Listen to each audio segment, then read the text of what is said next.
Good morning, everyone. Welcome. My name is Menachem Creditor. It's my honor to serve as scholar in residence and rabbi for UJA Federation of New York. We bring you Torah and music, blessing, and community every weekday. We've been doing so since March 18th, 2020. Today it is Friday, February 20th, 2026. That's just about 6 years of Torah almost every single weekday morning, with a community from all over the world coming together to say good morning, like this.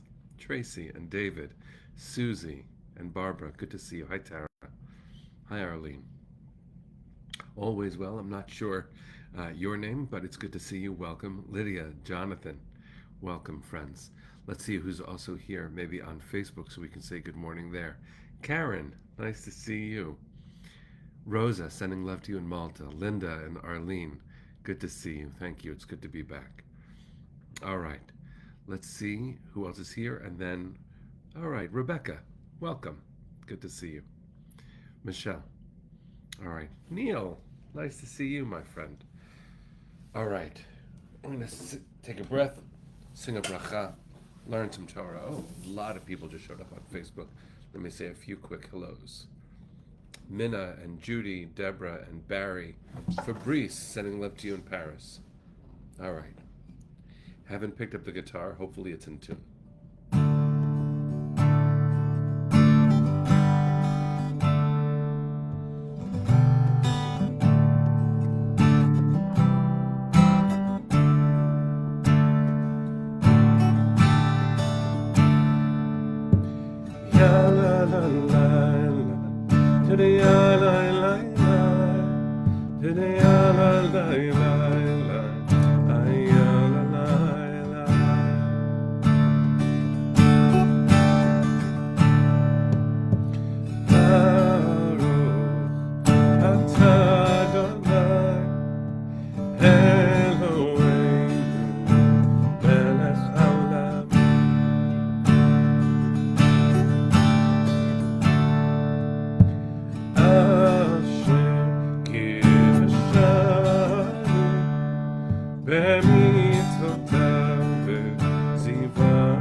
So, good morning, everybody.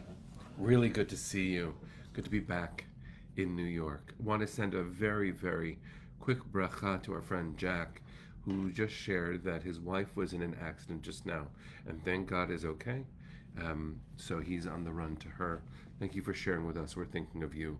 This Torah is dedicated to her being okay and to everyone who is involved being okay. And Camille, thank you for sharing that you are closing on a new townhouse near the JCC in San Antonio.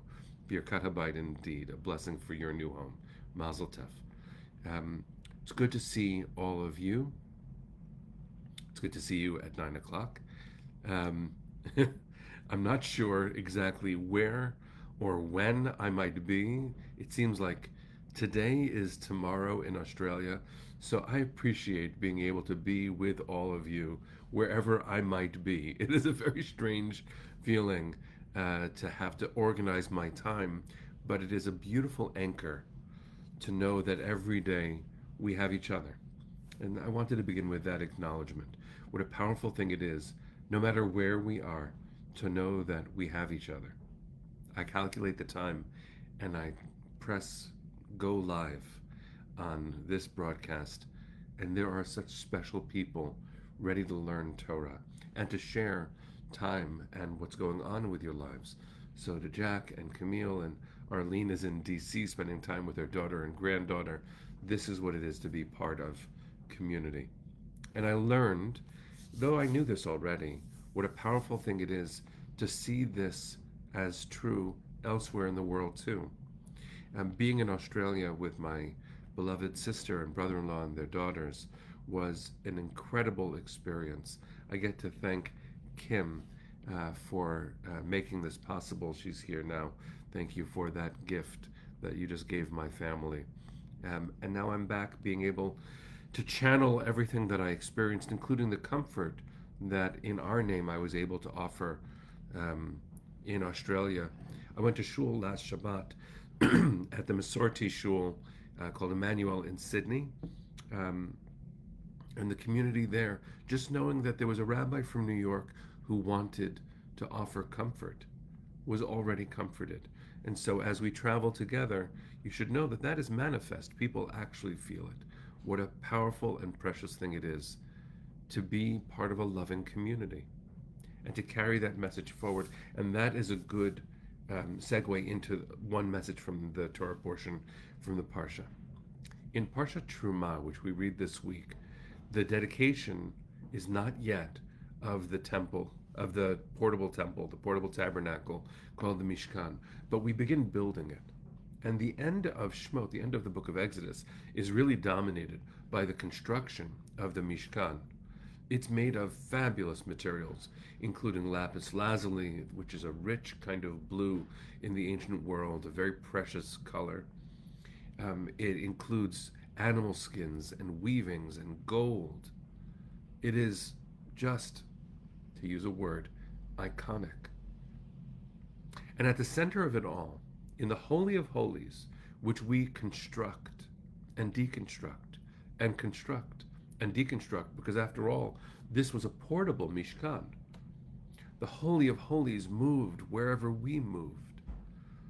I experienced that in this travel this week. Holiness travels where we go, especially when we convene it, when we connect to it, wherever you are now, whatever device you're using, wherever you find yourself, that is an anchor for the holiness of this shared enterprise we call the Morning Torah community. Wherever you are, we're all there with you. And the device itself that you're using serves as an anchor, if not for the divine in some direct way, but in reaching for the divine, which is what we all do in our individual ways. The language that convenes us is Torah, and that travels with us. That's an amazing thing. And in Parshat Terumah, what a thing to know, that in the center of it all is the Ark of the Covenant. If you've seen Indiana Jones and the Raiders of the Lost Ark, you've seen one fun depiction of it. But in the Ark of the Covenant sits the Ten Commandments. Above the Ark is a sheet of gold called the Kaporet. And hammered out of the gold are two angelic figures. It's an amazing thing, this reaching. Now, these figures are human in some ways, and they have wings. Their bodies are a little bit like lions. Sounds like the ancient Sphinx, maybe. It's a complicated and confusing thing because, in fact, the Ten Commandments that are in the Ark say you're not allowed to have a graven image. So what a strange contradiction, just above them, to have these human-like figures. And it is a contradiction. Commentators have tried to figure out the meaning to be derived from this, and often we end up with the realization from within the text itself that God's voice does not manifest from the figures or from the ark itself. God's voice manifests from between these angelic things, these kruvim, the cherubs. And the description of how that happens should be something for us to carry with us this Shabbat. Because these figures are ish el achiv, one to their brother, one to their sister. They face each other, and that's where God's voice is manifest. Let me say it in the simplest of terms. Friends, when we face each other, when we truly are open and available to each other, that's where God can be found. And this trip, though it is of course centered on my immediate family, who, thank God, survived a terror attack in Sydney. That's what prompted this trip. And I'm so grateful to be able to report that the community is doing the right things. In some ways, with our support as UJA, we are the major funders of the Jewish Agency. In Israel, the Jewish Agency has emissaries all over the world, including those who brought another effort that UJA created, the Israel Trauma Coalition, to the community in Sydney to help them with the trauma that they have experienced. And so here we are, no matter where here might be, carrying forward this positive energy of showing up for each other, of facing each other, of being open to each other, of being available to each other. Sister to sister, brother to brother. In my case this week, brother to brother, brother to sister. And I know, I've always known, but I experienced more directly than before, that you can find God in that way. May we be blessed to have less need, friends, but may we always remember to be available to each other and to celebrate in our capacity to generate divinity when we truly face each other. What a blessing. So I wish you and yours a beautiful Shabbat. May there be more peace this Shabbat than there was last Shabbat. Can't wait to see you next week too. Shabbat Shalom, friends. Let's send our hearts to the east and sing. Kol hod balevav benima